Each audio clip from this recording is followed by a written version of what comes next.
Buenas noches, profesor. Mi grupo es el número 2. Nosotros vamos a hablar sobre la patria nueva y las nuevas propuestas políticas. Mi nombre es A. Castro. En este caso le voy a hablar sobre el oncenio del gobierno de Augusto B. Leguía. Empezó en 1919 y termina en 1930. Cuando Augusto B. Leguía toma el poder, uno de los primeros cambios que tuvo fue lo que es la Constitución Política del Perú. Esto lo hizo en 1920. Uno de estos cambios, más que todo, fue organizado para que él pueda realizar los proyectos que tenía a largo plazo, ¿sí? En este caso, en la Constitución cambió que pudiera gobernar 5 años el presidente. Luego de eso, otra de las cosas que tiene como cambio es que moderniza toda la capital, Lima, en este caso. ¿Para qué? Para que nosotros podamos encontrar lo que son inversionistas en nuestro país, ya que él quería que no solamente tengamos lo que son ingresos por agricultura, sino también por tecnología. Es así como primero embellece todo lo que es la capital, haciendo lo que son construcción de pistas, hospitales, escuelas, ¿no? Postas, todo ello.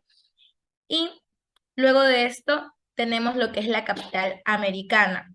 Estados Unidos comienza a invertir y a inyectar economía a nuestro país, siempre y cuando con una conveniencia de que Augusto B. Leguía pueda darle, por ejemplo, el poder dentro de todo, ya sea económico, ¿no? En este caso fue creando lo que es el BCR, donde el presidente del BCR fue un estadounidense.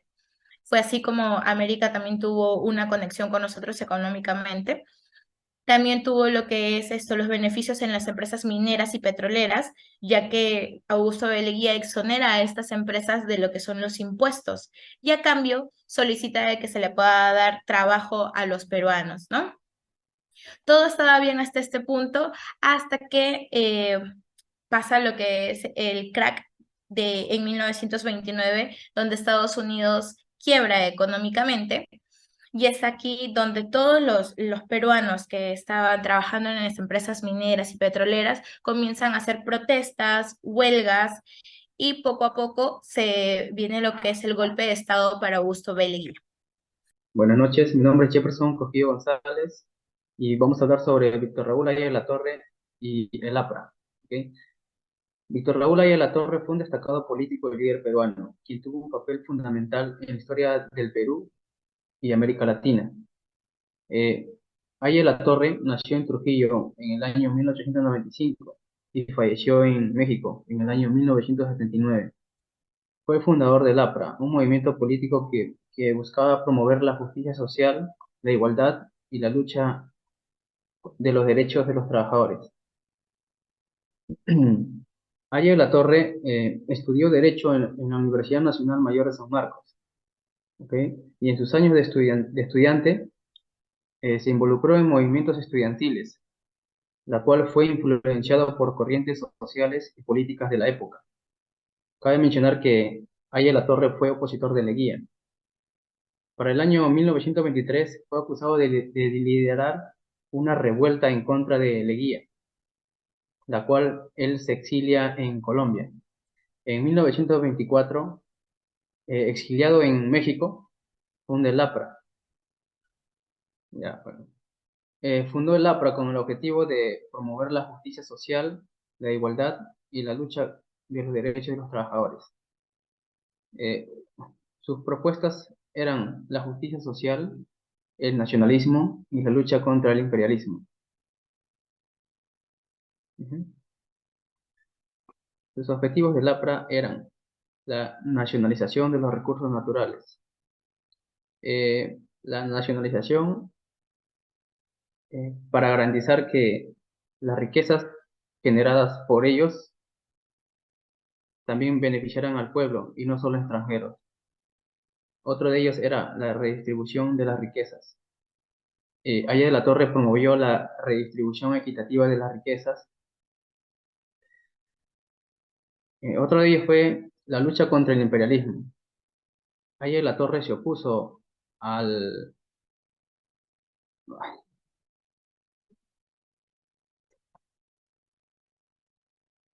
Bueno, ahí la Torre se opuso a la intervención extranjera. Y por último, la defensa de los derechos de los trabajadores. El APRA eh,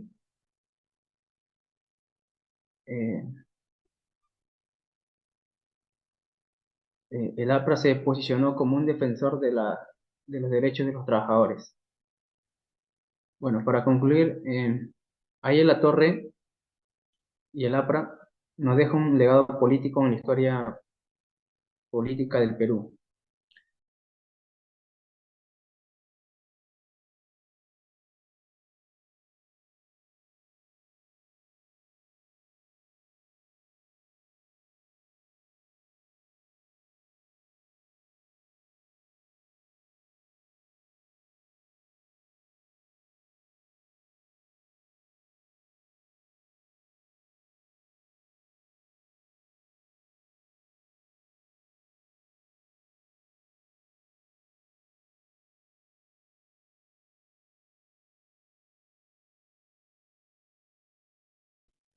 Bueno, buenas noches, profesor. Mi nombre es Carla Cucho y el día de hoy voy a hablar otra vez de los partidos políticos que hubo en esos tiempos, que es el Partido Político Socialista.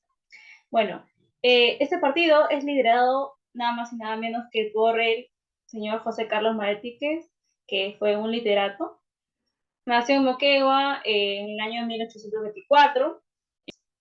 Bueno, pues y en el año 1919, a sus 25 años, una persona muy joven, crea el diario La Razón, donde mayormente daba apoyo a las reformas universitarias, a lo mismo que hacía Víctor Raúl, y también apoyaba lo que es las luchas obreras, ¿no? Y fue por esa razón que en esos años en los cuales el presidente era Augusto B. Leguía, veía un contingente muy fuerte, porque mayormente él era líder de ese partido.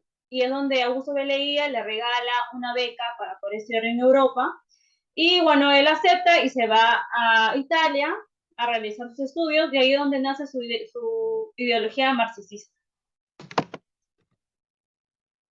Bueno, pues a su regreso, que fue en el año 1923, fue invitado a conferencias en la Universidad de Manuel González Pradas, que si bien es hecho, es su, pues, su mentor de él. Y pues él dio charlas hablando sobre la crisis mundial en la universidad que era de Víctor Raúl, ¿no? Y en 1926 funda lo que es la revista Mauta, donde habla sobre las luchas políticas del Perú y mayormente se convirtió en tribuna del movimiento antioligárquico y antiimperialista. O sea, él estaba en contra de eso, ¿no?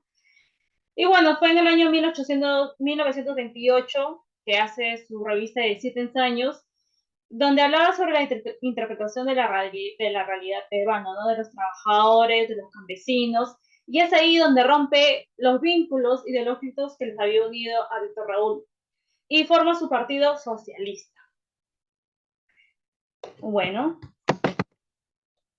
lo que José Carlos Mariátegui proponía era una revolución socialista, liderada mayormente por obreros y campesinos. Si bien es esto, la ideología marxista solamente apoya a las personas obreras, él veía que en el Perú había más campesinos que obreros, porque él veía que los campesinos eran abusados, quitándoles sus tierras, y era lo que a él no le gustaba.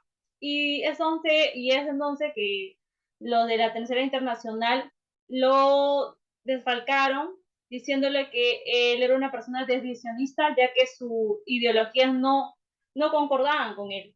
Y fue en ese mismo año, en 1930, que fallece Mariátegui y no pudo consolidar su propuesta, ¿no? Y fue rechazado. Pero bajo la dirección de Eudosio Rabines, él sigue la línea, ¿no? Del partido de Mariátegui, pero lo cambia el nombre del Partido Comunista Peruano. Y eso hay que dejar algo en claro, que Mariátegui nunca fue o nunca apoyaba las ideas soviéticas, él mayormente apoyaba las ideas comunistas. Pero ahora en la actualidad es un partido, bueno, el nombre se cambió a Partido Comunista Peruano, ¿no? Bueno, y eso sería todo. Gracias.